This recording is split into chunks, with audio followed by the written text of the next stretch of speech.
नमस्कार दोस्तों, मैं सिद्धार्थ पटेल आप लोगों का स्वागत करता हूं आपके अपने यूट्यूब चैनल सिद्धू टी की मैथ पे। दोस्तों ये रीजनिंग का हमारा पार्ट 37 है। ऑलरेडी इसके पहले पार्ट 36 तक बन चुका है। तो अगर आपने मोस्ट इंपॉर्टेंट वीडियो नहीं देखा है साथियों, तो उसका प्लेलिस्ट का लिंक हमने नीचे डिस्क्रिप्शन में साथ ही साथ आई बटन में दोनों जगह आपको प्रोवाइड कर दिया है। आप चाहे जहाँ से भी देख सकते हैं, या आप जाइए डायरेक्ट हमारे प्लेलिस्ट में, वहाँ जो भी हमारी मोस्ट इंपॉर्टेंट वीडियो बनी है साथियों उनको आप वॉच कर लीजिए। तो ये रीजनिंग का पार्ट 37 है। इसमें हमने मोस्ट सिलेक्टेड 5 क्वेश्चन को शामिल किया है साथियों, जो कि आपके एसएससी एग्जाम में बार बार पूछे गए क्वेश्चन हैं। तो चलिए बिना टाइम को गवाए हम करते हैं वीडियो को स्टार्ट। अगर आप चैनल पहली बार विजिट कर रहे हैं तो कृपया चैनल को सब्सक्राइब कर दीजिएगा, वीडियो को लाइक शेयर और कमेंट जरूर कर दीजिएगा। चलिए वीडियो को शुरू करते हैं। तो देखिए क्वेश्चन नंबर फर्स्ट हमारा क्या बोल रहा है साथियों। क्वेश्चन नंबर फर्स्ट हमारा बोल रहा है किसी कोड में LUT यानी कि ल्यूट को MOTU म्यूट के रूप में और गेट GATE को HAST यानी हेट के रूप में लिखा जाता है, तो उसी कोड में ब्लू को कैसे लिखा जाएगा, यानी कि BLUE। ठीक है साथियों, तो देखिए यहाँ पे ए क्या लिख रहा है, यहाँ पे हम लिख देते हैं LUTE। ठीक है, ल्यूट को क्या लिख दे रहा है, म्यूट लिख दे रहा है। क्या लिख दे रहा है साथियों, म्यूट लिख दे रहा है। ठीक है, तो देखिए यहाँ पे L है साथियों, इसके बाद U है, फिर T है, फिर M है। लेकिन यहाँ पे आप कॉमन देखिए तो यहाँ पे भी U है, T है, फिर M है। लेकिन यहाँ पे शुरुआत में L है और यहाँ शुरुआत में क्या है, M है। यानी कि L में क्या कर रहा है, +1 कर दे रहा है। L कितने नंबर पे आता है साथियों, तो L आपका आता है 12 नंबर पे, और M कितने नंबर पे आता है, 13 नंबर पे। तो कितने का प्लस किया साथियों, 1 प्लस किया तो 12 1 13 आ गया।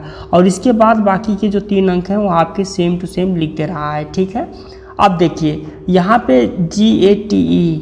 ठीक है साथियों, GATE को क्या लिख दे रहा है, HATE। ठीक है साथियों, तो देखिए यहाँ पे ATE, यहाँ पे भी ATE, लेकिन यहाँ पे G है और यहाँ पे H है। यानी कि इसमें कितने का ऐड कर रहा है साथियों, तो इसमें एब्सोल्युटली 1 का ऐड कर दे रहा है, यानी 1 जोड़ दे रहा है। तो G आता है 7 नंबर पे, तो H हो गया 8 नंबर पे। उसी हिसाब से हम क्या करेंगे, ब्लू को भी लिखेंगे। ठीक है साथियों, जैसे ही हम ब्लू को लिखेंगे जैसे कि BLUE, तो हम क्या करेंगे, इसमें LUE कॉमन है तो हम लिख देंगे LUE। ठीक है साथियों, और B आपका दूसरे नंबर पे आता है। अगर हम इसमें 1 ऐड कर देते हैं तो आपका तीसरा नंबर जो कि आपका कौन सा नंबर हो जाता है, C हो जाता है साथियों, यानी कि CLUE हो जाएगा। B में अगर हम 1 ऐड करते हैं तो क्या हो जाएगा, C हो जाएगा। तो CLUE ऑप्शन से नंबर 1 इसका करेक्ट आंसर हो जाएगा। आई होप कि आपको क्वेश्चन समझ में आ गया होगा। चलिए देख लेते हैं नेक्स्ट क्वेश्चन। नेक्स्ट क्वेश्चन हमारा किसी कोड में फार्मर को MAFMRE के रूप में लिख दिया जाता है, तो उसी कोड में GIVALEL के रूप में कौन सा शब्द लिखा जाएगा। तो देखिए ये क्या लिख रहा है, ये फार्मर को आपके FAR और MER, फार्मर को क्या लिख दे रहा है, तो MAFMRE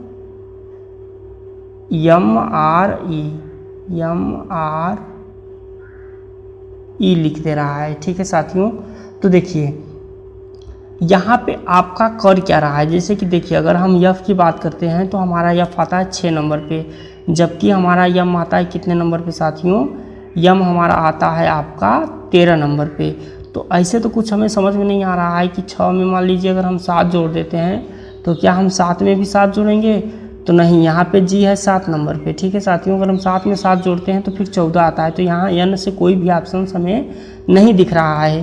तो ये क्या कर रहा है, ये साथियों कुछ अलग कर रहा है, यानी FAMER को कुछ अलग तरीके से लिख दे रहा है साथियों। ठीक है, तो देखिए यहाँ पे आपका क्या किया, देखिए साथियों यहाँ पे M है। ठीक है, यहाँ पे M है, यहाँ पे 2 2 4 2 6 वर्ड हैं, यहाँ पे भी 2 2 4 और 2 कितने वर्ड हैं, 6 वर्ड हैं। ठीक है साथियों, लेकिन पहले इससे F से चालू है जबकि यहाँ पे M से चालू है। तो देखिए यहाँ M कितने नंबर पे साथियों, यहाँ M है 4थे नंबर पे, जबकि यहाँ पे 1st नंबर पे भी है। ठीक है साथियों, तो हम क्या करते हैं कि हम जो हमारा 4थे नंबर पे है यानी कि यम उसको ले लेते हैं। इसके बाद आपके दूसरे वाले को लिया है और फिर पहले वाले को लिया है और फिर आपका यम ले लिया। तो आपका यम ले लिया साथियों, तो कहीं ना कहीं ये माइनस किया है। क्या किया है साथियों? माइनस किया है। चलिए हम देख लेते हैं कि आगे हमें लिखना क्या है। जैसे कि जी लिखना है, फिर आई है, फिर भी है, फिर ए है और फिर यल है, फिर ई है और फिर यल है। तो देखिए यहाँ पे पहले यम लिखा, तो मान लीजिए कि हम चौथे से चालू करते हैं तो ए लिख देते हैं। ठीक है साथियों, फिर क्या किया, दूसरा वाला लिखा, तो ए के बाद हम क्या करते हैं, आई लिख देते हैं। ठीक है, ए के बाद आई लिख देते हैं साथियों। अब इसके बाद क्या कर रहा है, फिर आपका यफ लिख रहा है, यानी कि पहले वाले को लिख दे रहा है, तो यहाँ पे जी लिख देते हैं। ठीक है, फिर आपका क्या कर रहा है साथियों, फिर आपका ये सेम टू सेम आपका, फिर ये जो आपका यम है साथियों, फिर आपके यम को यम ही लिख दे रहा है। यानी यहाँ पे देखिए यम को चौथे वाले को एकदम सेम टू सेम लिख दे रहा है, तो यहाँ पे भी हम एकदम सेम टू सेम ए लिख देते हैं। ठीक है, इसके बाद आपका फिर आ लिखा लास्ट वाला, फिर इसके बाद वाला लिखा। ठीक है साथियों, तो हम क्या करेंगे यहाँ पे फिर यल लिख देंगे और फिर क्या करेंगे, ई लिख देंगे। ठीक है साथियों, यानी कि इसका correct answer option number C हो जाएगा। आई होप कि आपको क्वेश्चन समझ में आ गया होगा। चलिए देख लेते हैं नेक्स्ट क्वेश्चन। नेक्स्ट क्वेश्चन है, किसी कोड में 481 का अर्थ स्काई इज ब्लू है, 246 का अर्थ सी इज डीप है और 698 का कोड सी लुक्स ब्लू है। तो ब्लू के कोड के लिए कौन सी संख्या होगी? तो ऐसे क्वेश्चन को ऐसे सॉल्व किया जाता है। देखिए 4 8 1, इसको क्या लिख दे रहा है, इसको लिख दे रहा है स्काई इज ब्लू। ठीक है, स्काई इज ब्लू। ठीक है, तो देखिए अब इसमें आपका कौन सा कोड हो जाता है साथियों। अब आप इसके बाद वाला लिखिए, जैसे कि सी इज डीप। ठीक है साथियों, यहाँ पे आप लिख दीजिए कि सी इज डीप और इसका कोड कितना लिख रहा है, 246। अब इसके बाद क्या लिखा है, 698। 698 का क्या लिखा है साथियों, सी लुक्स ब्लू। सी लुक्स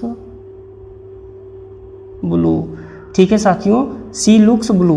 अब देखिए आपको कुछ कॉमन चीज़ें इसमें देखने को मिली होंगी, जो कि नंबर कॉमन होगा उनका कोड भी कॉमन होगा। जैसे कि अगर हम देख लेते हैं तो 8 इसमें भी है, 8 इसमें भी है। ठीक है साथियों, तो 8 जो इसमें होगा अंग्रेजी का वर्ड, वो इसमें भी होगा।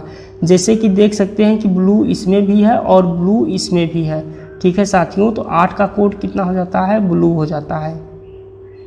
ठीक है, अब देखिए आप देख सकते हैं कि 4 इसमें भी है, 4 इसमें भी है, तो यानी जो उसमें होगा वो इसमें भी होगा। तो यहाँ पे ईज इसमें भी है, ईज इसमें भी है, तो 4 को हम क्या लिख सकते हैं, 4 को हम ईज लिख सकते हैं। क्या लिख सकते हैं, ईज लिख सकते हैं। ठीक है साथियों, अब आप अगर ध्यान से देखेंगे तो 6 आपका इसमें भी है, 6 आपका इसमें भी है। ठीक है, तो आप यहाँ पे 6 का सी लिख सकते हैं साथियों। क्या लिख सकते हैं, 6 का आप सी लिख सकते हैं। 6 का आप क्या लिख सकते हैं, 6 का आप सी लिख सकते हैं। तो यहाँ पे हमसे ब्लू का कोड पूछा गया था, तो ब्लू का कोड कौन सा है साथियों, ब्लू का कोड 8 है। कौन सा ब्लू का कोड, ब्लू का कोड 8 है। तो ऐसे क्वेश्चन को सॉल्व करने के लिए आपको पहले जो आपके क्वेश्चन में दिया हुआ है कोड, उनको कोड लिख देना है और फिर उनका अर्थ लिख देना है और ऐसे आपको सॉल्व करना है। ऐसे अगर आप सॉल्व करेंगे तो आप चंद सेकंड में ऐसे क्वेश्चन को सॉल्व कर जाएंगे। तो यहाँ पे ब्लू का कोड कितना है साथियों, ब्लू का कोड 8 है। ऑप्शन नंबर सी इसका करेक्ट आंसर हो जाएगा। आई होप कि आपको क्वेश्चन समझ में आ गया होगा। चलिए देख लेते हैं नेक्स्ट क्वेश्चन। नेक्स्ट क्वेश्चन बोल रहा है कि निम्नलिखित प्रश्न में प्रयुक्त चिन्ह इस प्रकार हैं कि, देख सकते हैं यहाँ एक त्रिभुज बनाया है, उसके बराबर के बराबर का है और गुणित कर दिया है, उसके बाद गोले में उसको घेर दिया है। इसका अर्थ के बराबर नहीं है। प्लस का अर्थ क्या है, से बड़ा है, और एक देख सकते हैं गोला है, उसे ऐसे काट दिया गया है तो उसका कोड से कम है। और माइनस का क्या है, से कम नहीं है, और गोले का क्या है, से बड़ा नहीं है। तो प्रश्न को पढ़िए और सही उत्तर पर निशान लगाइए।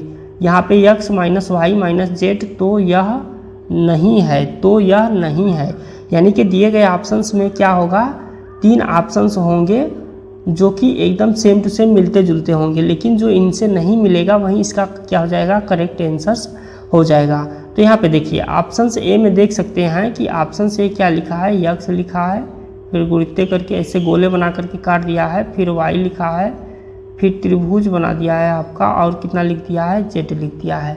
तो इसका क्या अर्थ हो गया साथियों, कि इसका अर्थ हो गया कि यहाँ पे देख सकते हैं कि जो गोला बनाया उसका क्या है, के बराबर नहीं है। के बराबर नहीं है मतलब क्या है कि इसका यह बड़ा है। ठीक है साथियों, तो इसको हम ऐसे कोड में लिख सकते हैं, ऐसे वाई से। ठीक है, और त्रिभुज का अर्थ क्या हो सकता है, के बराबर है, यानी कि यह इसके बराबर है, तो हम बराबर ऐसे करके लिख सकते हैं। तो ये क्या होता है, ये एक निष्कर्ष निकल जाता है, इसलिए इसका ये निष्कर्ष हो जाएगा। ठीक है, ऑप्शन नंबर बी में जाते हैं। बी में दिया है आपका यक्स, फिर ओ की तरह दिया हुआ है, फिर वाई है, फिर प्लस जेड है। ठीक है साथियों, तो देखिए इसमें क्या है कि यक्स से बड़ा है आपका कौन सा, वाई। यक्स से बड़ा हो गया आपका वाई, और जेड से भी बड़ा हो गया आपका कौन सा, वाई। ठीक है साथियों, तो इसलिए यह भी निष्कर्ष निकल जा रहा है साथियों, यह भी निष्कर्ष निकल जा रहा है। ऑप्शन नंबर सी की तरफ जाते हैं। सी की तरफ जाते हैं तो यहाँ पे देख सकते हैं ये जो है इससे कम नहीं है, यानी कि यक्स क्या है, वाई से कम नहीं है। ठीक है, तो हम ऐसे लिख सकते हैं, आपका ऐसे हो गया यक्स। ठीक है, ये ऐसे सूचक हो गया, फिर हो गया आपका वाई, और फिर हो गया आपका जेड। तो क्या है, यक्स वाई से कम नहीं है, तो इसको हम कैसे लिखेंगे साथियों कि यक्स से बड़ा है वाई। ठीक है, और y किससे भी बड़ा हो सकता है, y z से भी बड़ा हो सकता है। तो ऐसे हम लिख करके z से सूचित कर सकते हैं, जो कि निष्कर्ष आपका नहीं निकलता है। क्या होता है साथियों, ये निष्कर्ष आपका नहीं निकलता है। अब हम जाते हैं z की तरफ। तो z भी आप देख सकते हैं कि यक्स है। ठीक है साथियों, यक्स है, और फिर आपका गोले की तरफ ऐसे कुछ किया हुआ है, और फिर y है, और फिर माइनस z है।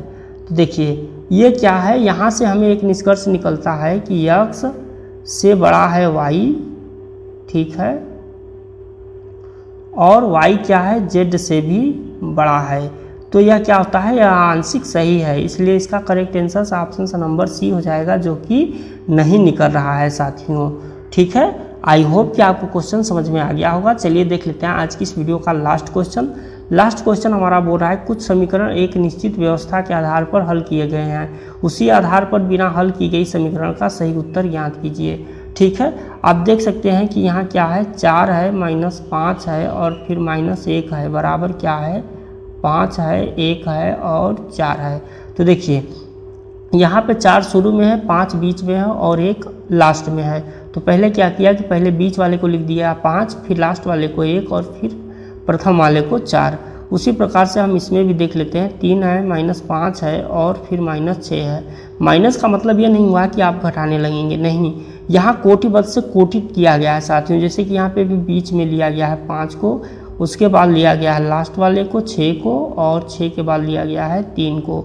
उसी प्रकार से हम यहाँ पे भी करेंगे, 0 है, फिर -6 है, फिर -8 है।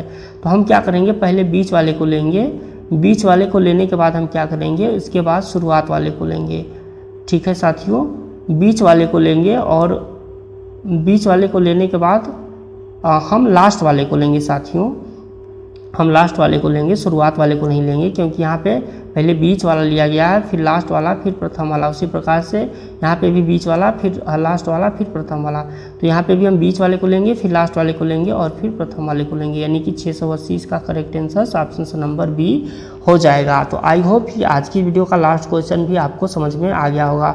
अगर आपको वीडियो पसंद आई होगी तो कृपया चैनल को सब्सक्राइब कर दीजिएगा, वीडियो को लाइक, शेयर और कमेंट जरूर कर दीजिएगा। चलिए मिलते हैं नेक्स्ट वीडियो में, तब तक के लिए जय हिंद।